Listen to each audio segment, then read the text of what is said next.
just like in the case of Albanians, the Romanci in Switzerland, or even the British, which disappear from history after the Roman withdrawal, and we don't hear anything about the indigenous population until the invasions of the Germanic tribes such as the Saxons. So too the lands inhabited by Romanians are mentioned a lot less than what we find, for example, in the lands that came into contact with the Vatican or the Byzantine Empire during the Dark Ages, since nobody important had any business in the area and the Romanians never felt the need to write down their history. This would be the basis upon which many theories about the origins of Romanians would be fabricated in the modern era. Until the 18th century, the fact that Romanians were descendant of the Dacians was unanimously accepted by all. For example, the Dutch humanist Bonaventure Vulcanius wrote in 1597 to express his admiration for, quote, "this noble people, believing in the immortality of the soul, descendant of the Getae, an eternal people."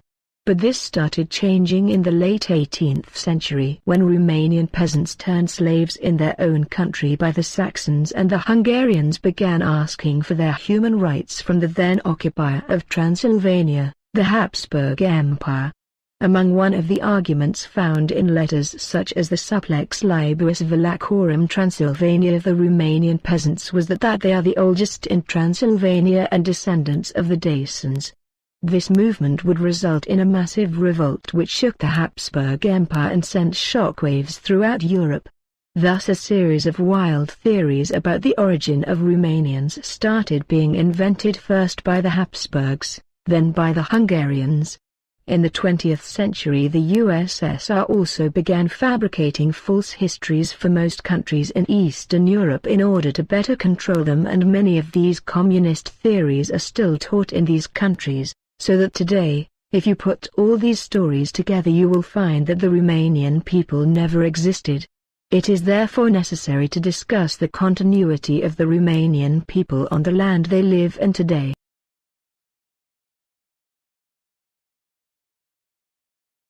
As we have seen in previous videos, the Dacians were not exterminated by the Romans as the theories invented by the Habsburgs in the 18th century say, but they rebelled and attacked the Romans both from within and from outside the Roman Empire, and later formed a substantial part of the Roman army and even gave some Dacian emperors of Rome, such as Galerius, who is said by Lactantius to have tried to rename the eastern part of the Empire Dacia. Many historical sources also confirm that the Dacians continued to inhabit Dacia after the Romans were forced to withdraw to the south of the Danube. For example, Emperors Aurelianus and Theodosius went to war against the Dacians in the 3rd and 4th century AD. Emperors Constantine and Justinian also fought the Dacians, and as such received the title Daciacus. Constantine would also draw a primitive map of the area in the 4th century which shows 88 Dacian settlements both north and south of the Danube. Around the same time, Theodoret of Cyrus writes that Serdica, the modern-day Bulgarian capital of Sofia, was a city inhabited by Dacians and that Dacia had its own Christian bishop. Povestea tracilor s-ar fi putut opri aici, cu înfrângerea Daciei lui Decebal. Ea continuă însă într-un mod neașteptat. Odată cu intrarea unei părți importante din spațiul tradițional al tracilor în componența Imperiului Roman, traco-getodacii încep să obțină cetățenia romană cu toate drepturile care decurg din ea. Acest lucru le-a permis multora să avanseze în administrația și armata romană și, ceea ce pare de necrezut, să ajungă chiar și la conducerea Imperiului Roman.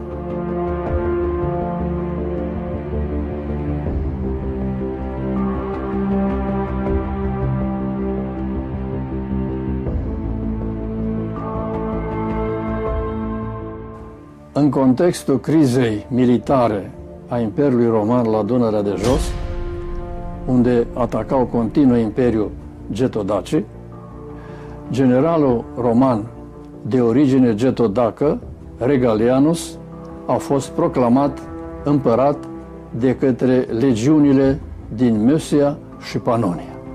Iată ce spune Istoria Augusta despre acest comandant. Regalian. îndeplinea funcția de comandant militar în Iliria și a fost făcut împărat. Autorii acestei fapte au fost locuitorii din Mösia.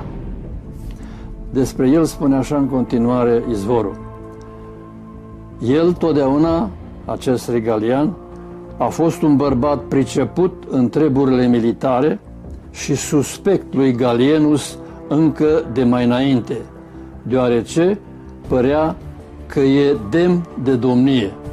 Se spune că el era de neam dacic, fiind chiar rudă cu însuși Decebal. Aceasta o spune Istoria Augustă. Sursele consemnează și alți împărați romani de origine traco-getodacică. Printre aceștia, un loc semnificativ îl ocupă împăratul Galerius, care a condus Imperiul Roman între anii 305 și 311 după Hristos. Împăratul Galerius nu numai că era foarte mândru de originea sa dacică, dar un scriitor bisericesc, Lactanțiu, la câteva decenii după moartea lui, amintește faptul că el voia să schimbe numele Imperiului Roman în Imperiul Dacic, iar pe arcul său de triumf de la Tesalonic se găsesc chipurile unor luptători daci grupați în unități militare care poartă embleme specific dacilor. Iar arcul de triumf în sine este închinat unei victorii pe care Galeriu a obținut-o cu ajutorul trupelor de elită pe care le mobilizase din lumea dacică. Arcul lui Galerius din Salonic este cea mai bună dovadă a faptului că dacii nu au dispărut din istorie. La aproximativ 200 de ani după cucerirea unei părți din Dacia și la câteva decenii după retragerea romanilor din Dacia, aici îi găsim pe daci la fel ca și pe columnă. Aceleași figuri, aceeași îmbrăcăminte, același tip de arme și draconul dacic. În contextul în care istoria oficială ne vorbește despre sfârșitul culturii dacice odată cu victoria lui Traian, ai găsi pe daci 200 de ani mai târziu îmbrăcați la fel și în același timp victorioși pe arcul triumfal al unui împărat roman de origine dacică, Galerius, este un lucru care ne pune pe gânduri. Pentru că ne întrebăm de ce aceste informații nu se găsesc și în cărțile noastre de istorie. Oare aceste fapte nu sunt suficient de importante pentru a fi menționate? De ce să nu fie un subiect de discuție și dezbatere în școlile din România? Întrebările ar putea continua, așa cum și probele materiale care vorbesc despre importanța dacilor în Imperiul Roman continuă.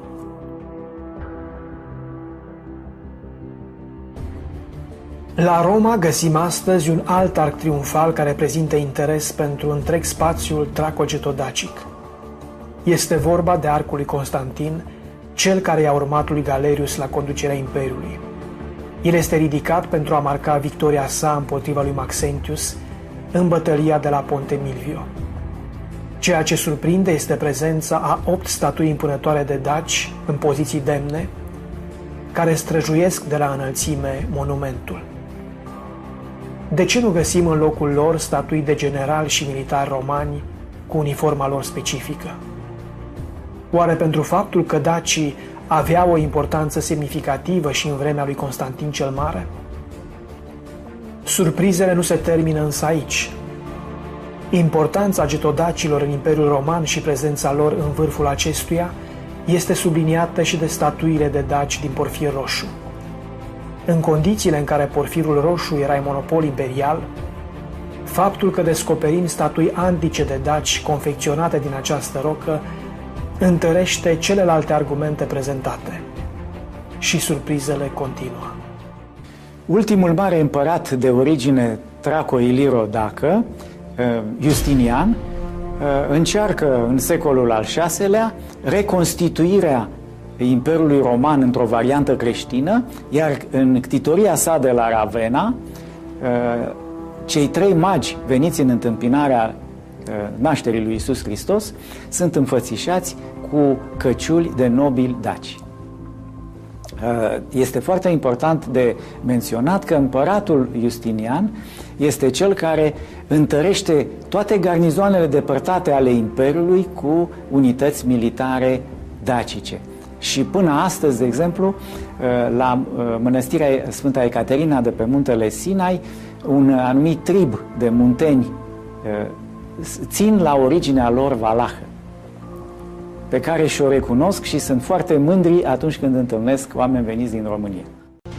Deși teoria oficială promovată astăzi în România este aceea că, odată cu victoria lui Traian, dacii și-au acceptat soarta și s-au romanizat, inclusiv cei din afara granițelor Imperiului, probele materiale, izvoarele istorice și logica infirmă total această teză. Atât în granițele Imperiului, cât și în afara lui, dacii și-au păstrat identitatea și au continuat lupta pentru redobândirea libertății. După cucerirea romană din 106, teritoriul Moldovei actuale a rămas în afara granițelor Imperiului Roman, în afara stăpânirii romane, și implicit populația care a locuit acest teritoriu a fost denumită mai târziu de specialiști, în urma săpătorilor arheologice, dacii liberi. Cercetările arheologice au demonstrat că teritoriul Moldovei este bogat în situri, incluzând așezări, necropole, peste 100 de astfel de situri, iar printre cele mai numeroase sunt în zona râurilor Moldova și Siret. Printre ele, în a doua jumătate a secolului 20 au fost cercetate siturile de la Poiana, de Dulcești, Roșiori, Budnărești, dar și celebra așezare și, bineînțeles, cimitirul dacilor liberi de la Văleni.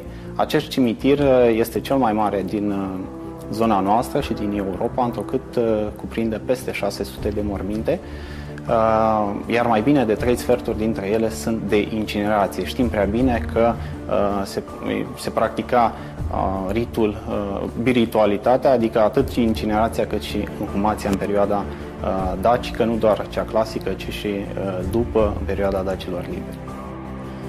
Ptolemeu, la începutul secolului al II-lea după Hristos, pomenea că pe Valea Siretului se aflau 3 dave, adică 3 orașe sau polisuri, cum le denumea el în geografia sa. Una dintre ele a fost Zarghedava, care confirmă atât denumirea dată de către Ptolemeu, cât și marea bogăție a unei asemenea oraș sau asemenea așezare, care a dat până în prezent peste 200.000 de piese prin cercetările pe care le-am efectuat noi. Ele confirmă, în primul rând, faptul că avem de-a face cu existența unor orașe, a unor polisuri, așa cum le spunea Ptolemeu. Dovezile arheologice ne arată că în afara spațiului Imperiului Roman, dacii au continuat să se dezvolte în spiritul propriei culturi.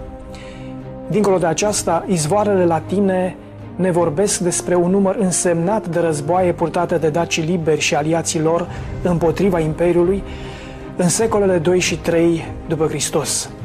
În același timp sunt consemnate mai multe răscoale ale dacilor din spațiul ocupat de romani, prima dintre acestea fiind în anul 117, anul morții lui Traian.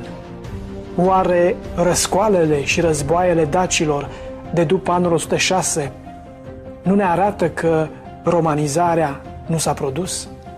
Continuous use of Dacian names of important rivers also shows that the territory of Romania was never emptied of Dacians. Archaeology also confirms that the stories fabricated by the Habsburgs and the Hungarians are false, and that Dacians continue to inhabit settlements such as Sucidava, Baihura, Shinkovic, or villages such as Deliska, which shows evidence of continuous habitation from the Neolithic to today. In fact, Romania is full of Dacian settlements inhabited long after the Roman withdrawal from Dacia, both inside and outside the area occupied by the Romans. You can find such lists online. Many other archaeological finds from all centuries of the Dark and Middle Ages, easy to be accessed on the Internet today, attest to the presence of the Dacians in these lands and the continuation of their customs and language. Up until the modern era, the Dacian descent will be preserved in the consciousness of the Romanian people and those that researched their past. For example, King Michael the Brave was called Restorer of Dacia by friends, or the evil Dacian by enemies in the 17th century. Romanian Prince Cantma writes a history of the Old and New Dacia in the 18th century, and Romanian revolutionary Vladimirescu of the 19th century calls his people Dacians. Basically, there is no genetic difference between the peoples of Eastern Europe. Entire Eastern Europe, from Western Russia to Bosnia, is made up of the same mix of people, with only the proportions varying. Romania too is composed of a large number of DNA types coming from the indigenous population and from the various migratory tribes that settled in Eastern Europe, with the largest of these being the different Slavic tribes. Based on the number of words of Slavic origin existent in the Romanian language, it is believed that around 10 to 15% of Romanians are descendant of Slavic migrators. The vast majority of DNA analyses have been only done in large cities where migrators used to settle in the past, since they had to learn to adapt to a sedentary lifestyle from the indigenous population. This was done because it is well known that in small communities the dominant DNA, that of the original Thracian population, will eliminate the others in time. Nevertheless, just like in villages, the population of cities also shows that the majority of the Romanian people are descendant of the ancient civilizations that inhabited these areas from the beginning.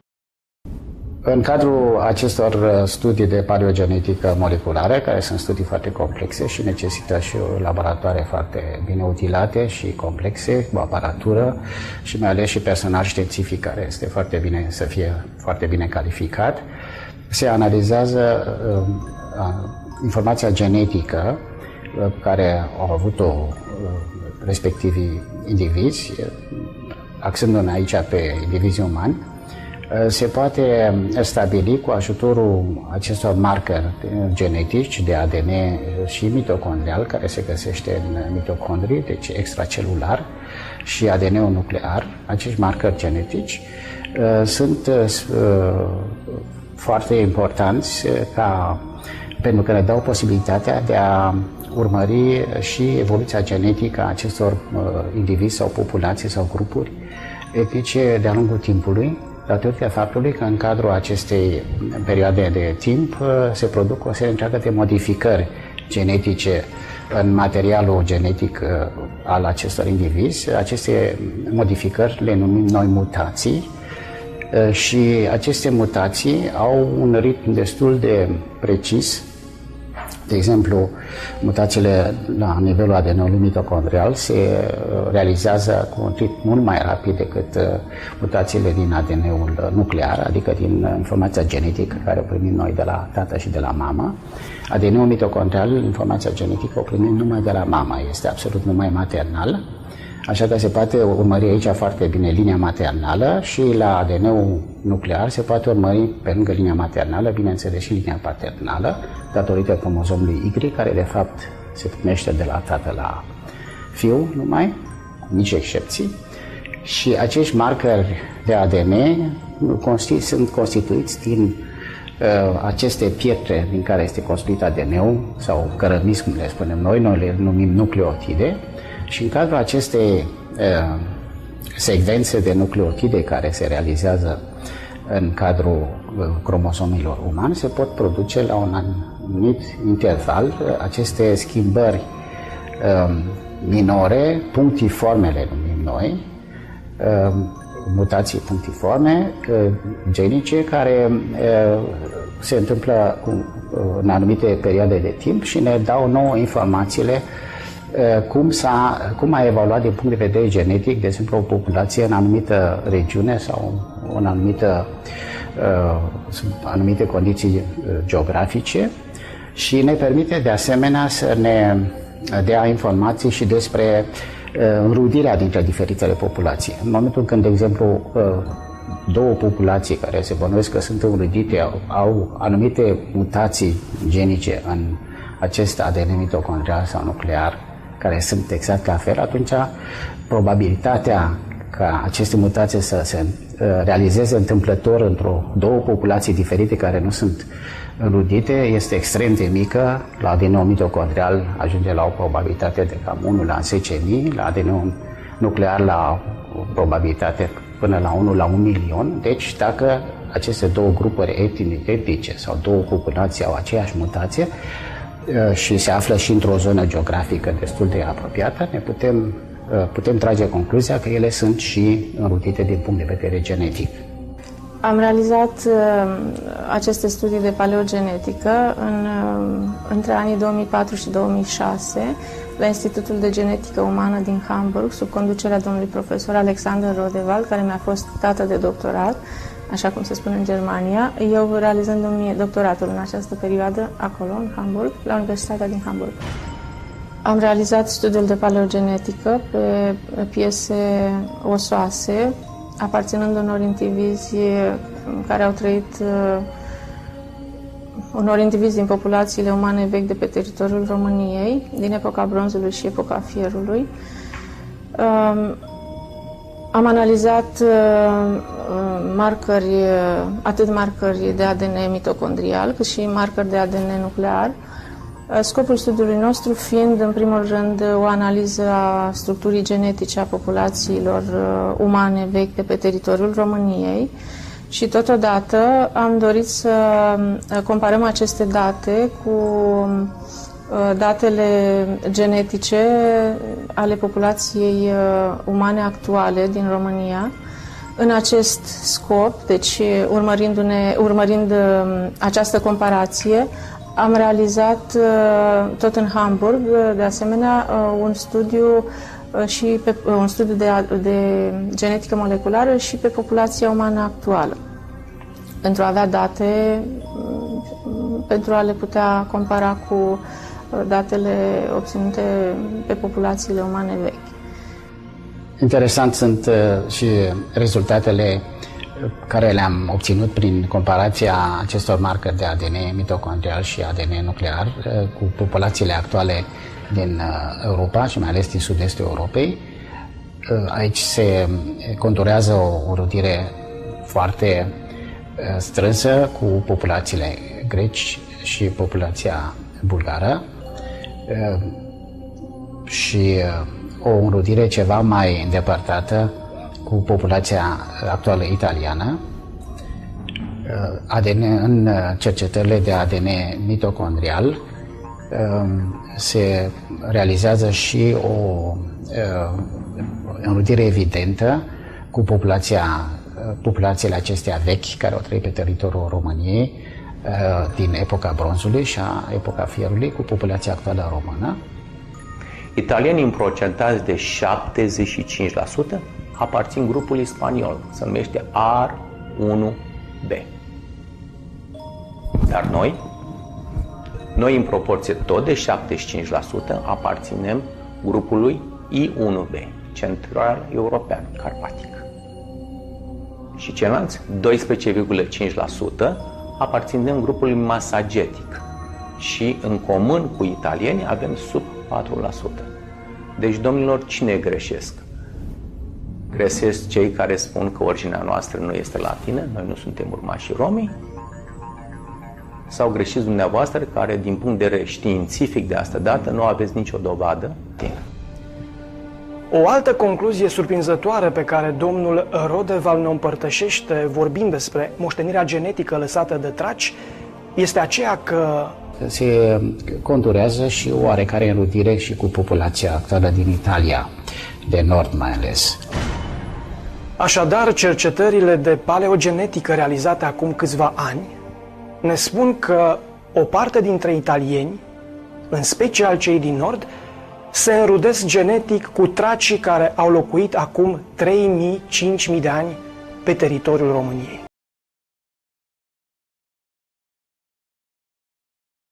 As we have shown already, before the start of the Slavic and Asian migrations to Europe, almost the entire Eastern Europe was occupied by Latin-speaking Thracian people, even though these areas received many names during the Dark Ages depending on the ruling migratory tribe, such as the Gepids, the Avars, the Cumans, etc. For example, Descriptio Europae Orientalis in 1308 says that Latin speakers were still present in large areas of today's Greece, Macedonia, Hungary, Romania, Bulgaria, Serbia, etc. In history, these Latin speakers were called mainly by variants of two names, Vlachs, as foreigners called them, and Romans, as they called themselves. Vlach, coming from the word Latin, is a blanket term that in the past covered all the indigenous Latin speakers of Eastern Europe, descendants of the old Thracian people. These people called themselves Roman, Arman, Roman, etc. from the word Roman. In some countries such as Slovakia, Poland, Czech Republic, Croatia, etc. these people have been completely assimilated. In others, such as Ukraine, Hungary, Serbia, Greece, Bulgaria, Macedonia, Albania, etc. there still are pockets of Latin speakers that have still not been completely assimilated. Romania and Moldova are today the only states where the Latin-speaking Thracians are in the majority.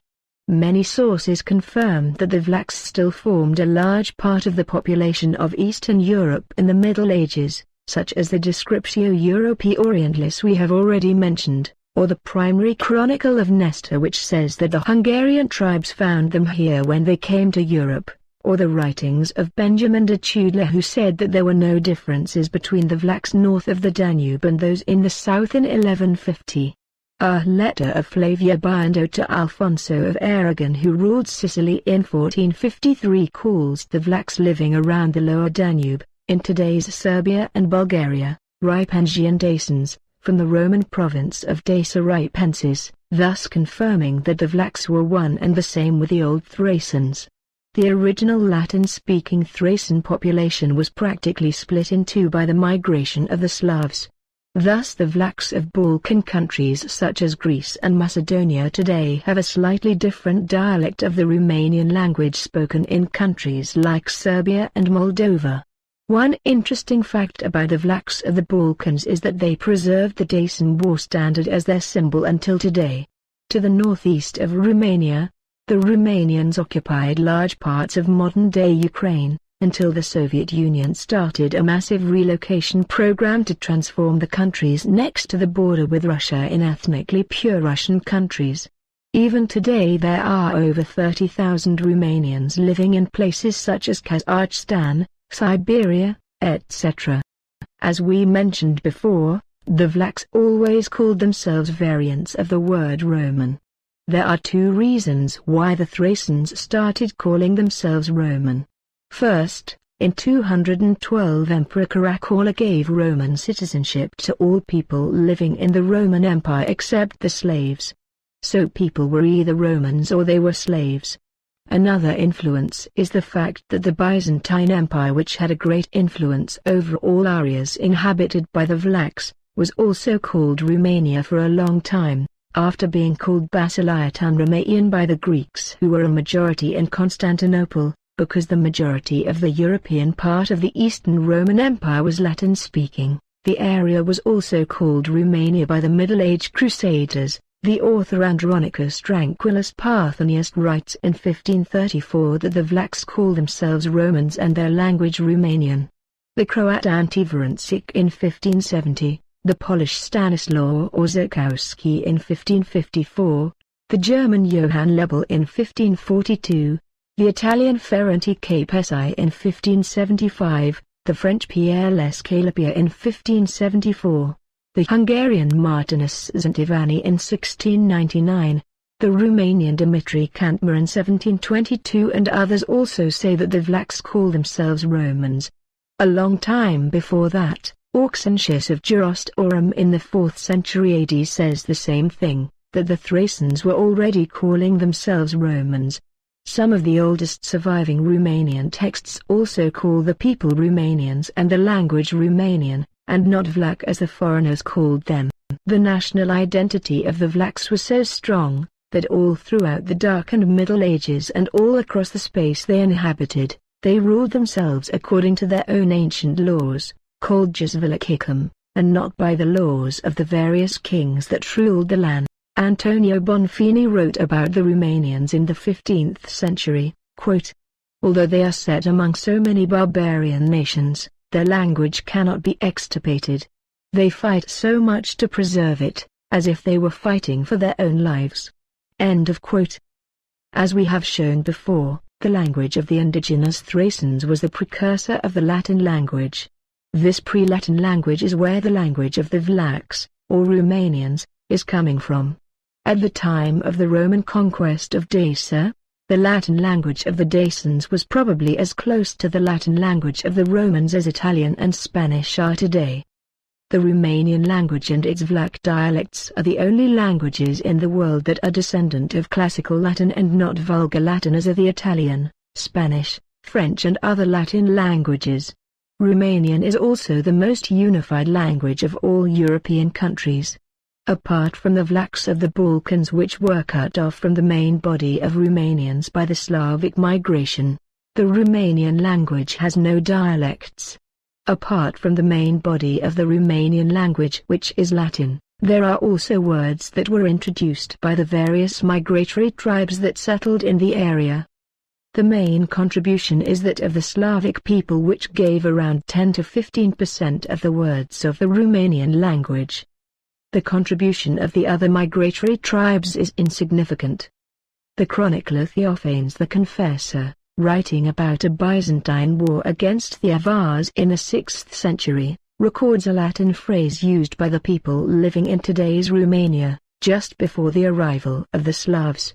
After the Latin, Greek and the many mysterious runic scripts we have discussed earlier, the Slavonic alphabet is among the oldest used on the territory of Romania. It was introduced and preserved because of the Orthodox Church which always tried to keep Romanians away from the influence of the Vatican. After the invention of the printing press, the Latin alphabet started being used more and more until the Slavonic alphabet was completely discarded in the 19th century. As we have seen already, the religion of the Dacians was a combination polytheism and paganism.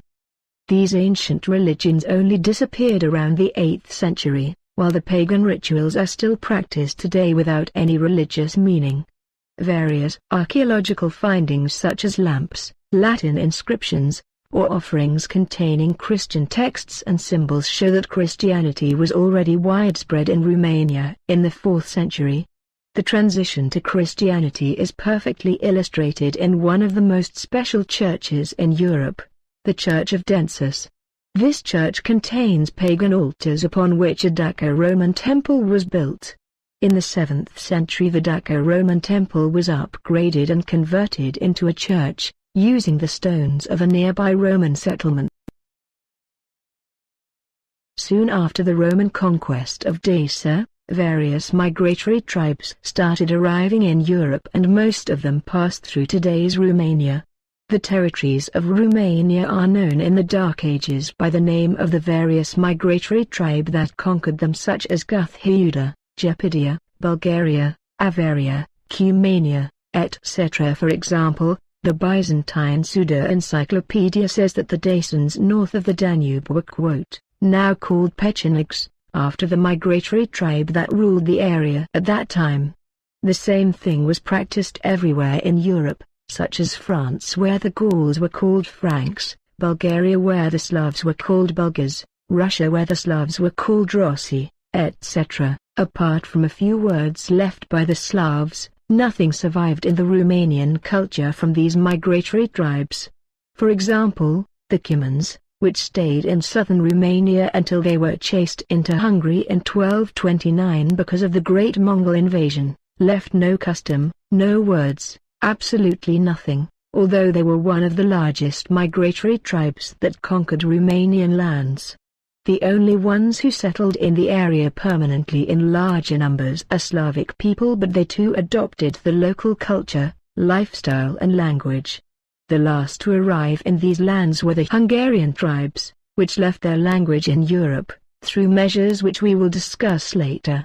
Today Romania is recognized as the most tolerant country in Europe with regards to ethnic minorities and the only country which does not actively try to assimilate minorities, such as Ukraine, Bulgaria, Serbia, Hungary, Greece and most other Balkan countries do.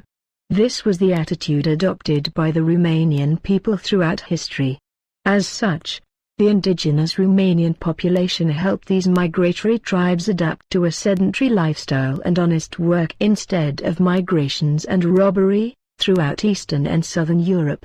For example, the Romanian words used in agriculture are Latin words, showing that the migrators had no knowledge of sedentary agriculture and they learned it from the indigenous people.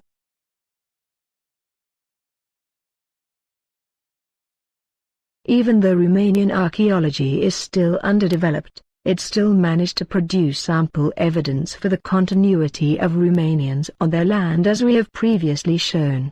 Lots of settlements showed that the Roman withdrawal from Dacia did not affect the local population, such as those at Archad, Abrea, Samizagetuza, etc. or Dacian cemeteries at Soporuda Campi, Lecinta de Mures, Moresti, Nozluk, Brecu, etc. In a single small county. Around 900 settlements attest to the continuity of the local population from the Bronze Age to the 10th century, covering the entire period between the Roman withdrawal and the coming of the migratory tribes.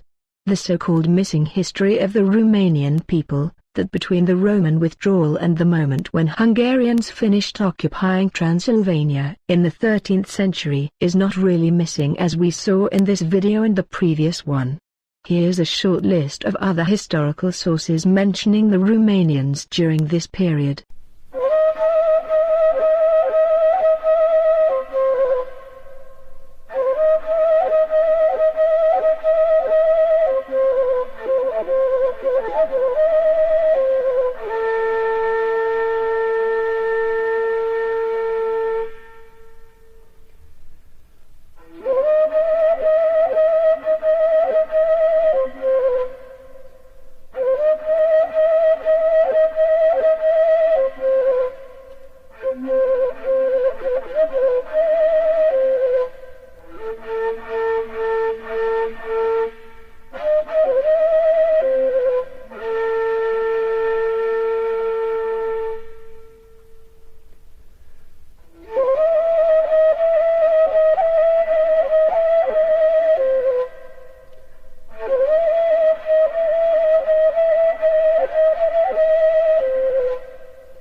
The most important state built by the Vlachs is that of the Asen brothers, Peter and John, who united the Vlachs and the Slavs north and south of the Danube and built a powerful empire which rivaled the Byzantine Empire from the 12th to the 14th centuries.